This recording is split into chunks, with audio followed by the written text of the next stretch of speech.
No magic. But this episode, well, this review is for The Magicians. It's a series that just came out on Sci-Fi. I saw it on Netflix. I thought, oh, my tarot card is actually The Magician, so why not? I just like to note that I love the character building from it. I only have one gripe that the show does. It's the fact that it's a little overly sexualized in most episodes. For example, for a spell to happen, they had to finish at the same time. That's a bit weird, but I guess it's their world, and that's the trend for TV shows and books right now. The basic premise for this show is that it's a darker Narnia. It basically starts out with a guy who's just dealing with a lot of mental problems himself, having to realize that magic exists and he's part of it, and he has to deal with this character called the Beast. But does it execute this plot points well? I think so. It really does its job by making its own world beautiful yet scary. The Beast is actually very frightening from the first episode. I'd actually want this world to exist. And like some other notable scenes is honestly whenever they're learning magic, it's really fun. It looks like the actors are having fun themselves, from all the characters as well. The actor for my favorite character, Elliot, that's the way he dresses the same way as me, so of course he's my favorite character. He's kind of like, he's quoted himself by saying he's the unofficial prince of the college for magic, and I like that. He looks like he really has fun playing his own character. Quentin Coldwater, which is the main character, does a really good job being the geekiness that he is. His best friend, Julia, does the same. The best friend of Elliot does the same as well.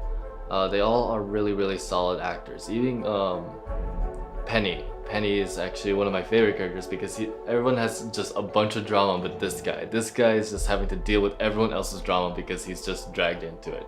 He's kind of the bad boy though, so it's a bit cliche, but still. I also have to give props to the makeup department because they do an outstanding job on the creatures, on the world of Fillory. They do an amazing job on making Fillory exist in the last arc. It's amazing.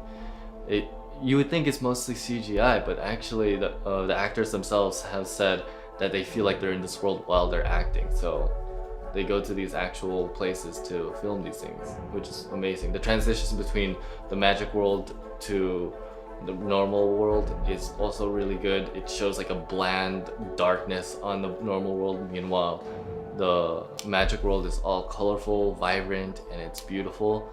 It really separates the two really well. In conclusion, it's a great series if you don't mind the dark aspects of it or the overly sexualized scenes. But if you can look over that, it's actually a really great plot, great character building, and it's a really fun series. It immerses you into the world of magic and makes you want to learn these hand gestures that they do to make these magic things happen. It's basically like tutting. They could just do that and then something happens. Or sometimes a character could be so good at magic that they're just like do, and then some guy would be choking on the floor and you're like, what? You just Darth Vadered him with just a finger. But other than that, it's a great time and I suggest you watch it.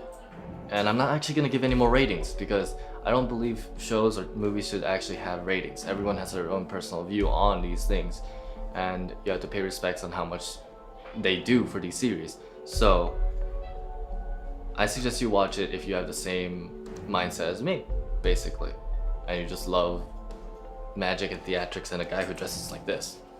So other than that, if you could follow me on Facebook, Twitter, and Instagram, I'll put the links below, and if you could subscribe and like, comment below, it would really help out.